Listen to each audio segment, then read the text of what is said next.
Hey guys, Work here, welcome back to the bench. Today, we're going to be doing a bit of an EDC update. It's been a little while since my last EDC video, so I'm going to give you an update on some of the things that I've swapped out, the reasons for it, and how I'm liking it so far. So we'll start our way over here and we'll work our way across. First up, I started carrying a notebook. It's always a good idea to have something to write on, and although I use the memo app on my phone a lot, it is nice to be able to have some paper just to jot something down on. Phones aren't always the easiest thing to toss a quick sketch on, and you never know when that technology is going to crap out on you. This is just a cheapo one from Walmart. Doesn't need to be a whole lot, just needs paper and some lines. You can see up here that I got a new watch. It's just a simple fossil watch that I got for a pretty good deal. I've been playing around with the idea of having a smartwatch. I really like the versatility of a smartwatch, but one thing to keep in mind is that I use my watch a lot as a watch. I have it on every day, and although I know the versatility of a smartwatch will come in handy, I remember the last smartwatch that I had was a little bit obnoxious, because I do use my watch to check the time, and having to flick my wrist every time I wanted to check the time was a little bit annoying. So the watch that I'm looking at getting is the Samsung Galaxy Gear S2 Classic. I really like the classic look of watches. They're not only a functional accessory, but they look damn good. So if anybody out there has one of the Galaxy Gear S2s,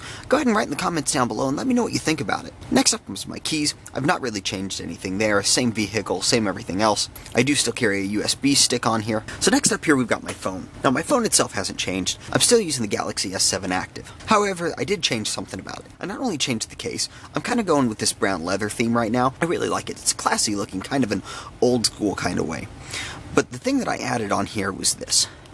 The Popsocket. I really like this thing. You know, at first I really wasn't sure, because it does add about 1/4 of an inch overall to the phone thickness, and I was worried that it would get caught when I was putting my phone in and out of my pocket, and wasn't sure that the utility that it gave me was worth it. But I promise you, it is.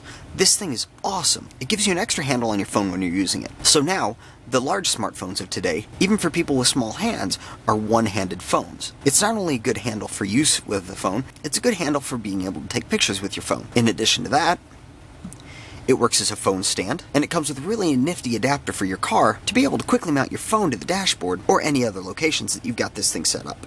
So that's an addition to my EDC that I really like. It doesn't seem like it's going to do a whole lot when you first get the thing, but as you have it more and more, it becomes more and more useful. I actually had it on my old phone case, and when I switched phone cases, I wasn't sure if I was going to transfer it with it. But after a couple of days without it, man, I needed it back. You can see here, I kind of added a leather patch on here.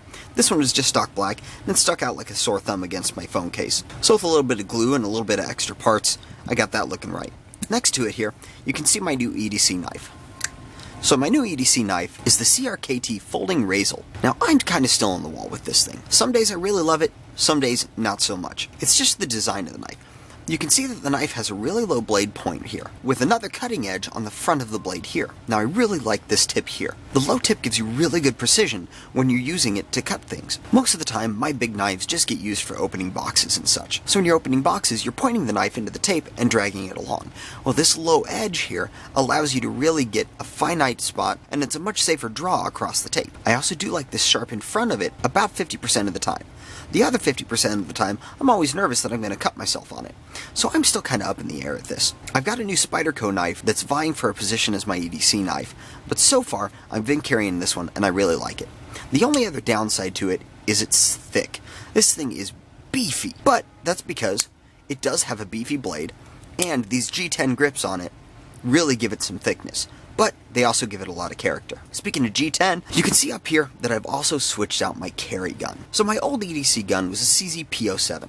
And I tell you, I absolutely love that gun. Why did I change then? Well, there are a couple reasons why I changed and decided to carry the P01. So the P01, having been around for longer than the P07, has a lot more accessories. And by accessories, I don't only mean things like holsters. I also mean things like sights. The P07 has very limited sight options. The Dawson sights that I put on in one of my videos, I'll post a link to that up here, are one of the only good aftermarket night sights available for those. The P01, however, has a plethora of sights available, because the sights on the P01 are simple CZ75 sights, unlike the P07, which takes specific sights. What that allowed me to do was that allowed me to get the TFX Pros that I've got here on my carry gun. Another reason that I got the P01 is pure reliability.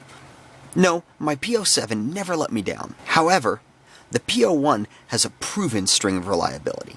It's kind of like the reason that people carry Glocks over some other striker-fired guns. The other striker-fired guns may have never let anybody down, but there's something about the legendary reliability of some firearms that just gives you the warm and fuzzies inside. The P01 does that for me. So not only do I get sights, but it also does increase my availability for holsters. Again, the P01's been around longer than the P07, so your holster options are much wider than with a P07. I did, however, still get a slightly custom holster here. This holster here is made by a company, Clearwater Tactical, and if you follow me on Instagram, you can see that I wasn't 100% happy with it. When I got it, the edge here was a really sharp corner. They hadn't trimmed the Kydex back at all. I emailed them, and they offered to fix it for me if I sent them back. I went ahead and fixed it myself, and now it is a top quality holster. I love this thing. I wish they had done that from the beginning, because I got a little upset about it. But once I fixed it, this thing is super comfortable. The retention is spot on. I love this clip. It's a tuckable clip with a nice backwards facing clip space here, which is going to keep this thing on the belt upon the draw. Now, one of my last reasons for choosing the P01 is going to sound a little bit vain. I like things, and I like customizing things.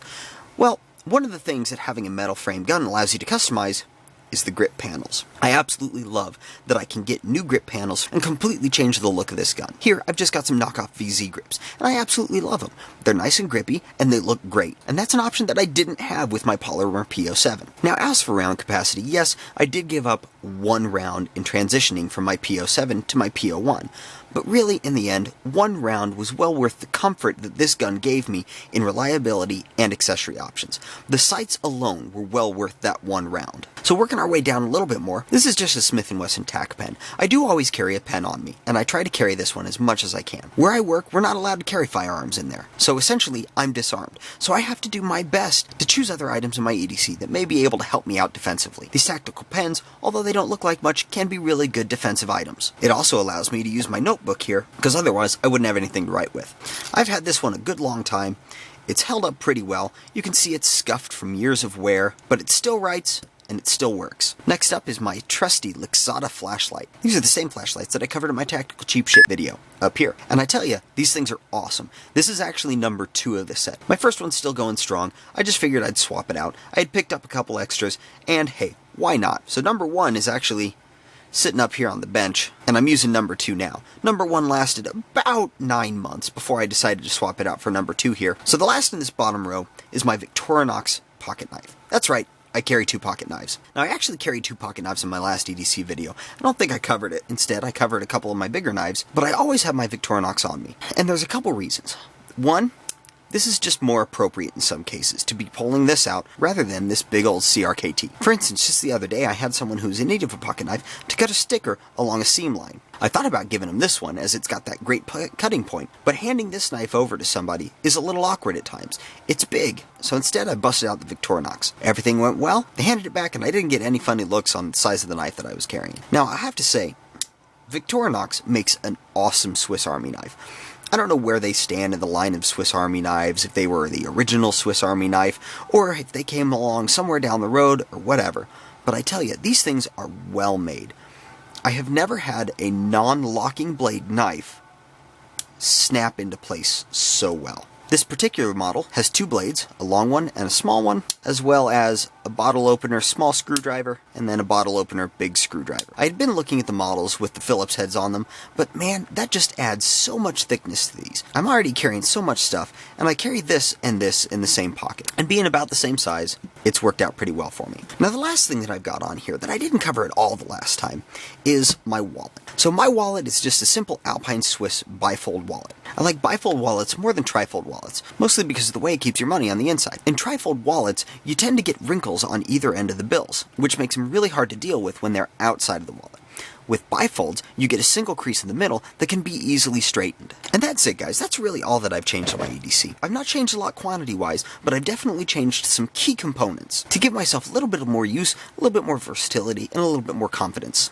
So that's it for this time, guys. Remember, if you enjoyed this video or found it useful, go ahead and like and subscribe down below. If you guys have any suggestions on what I should do different, or things to look into, go ahead and write that in the comments. If you've got your own EDC video, go ahead and link that up. And until next time, do your research, get informed, and get to work.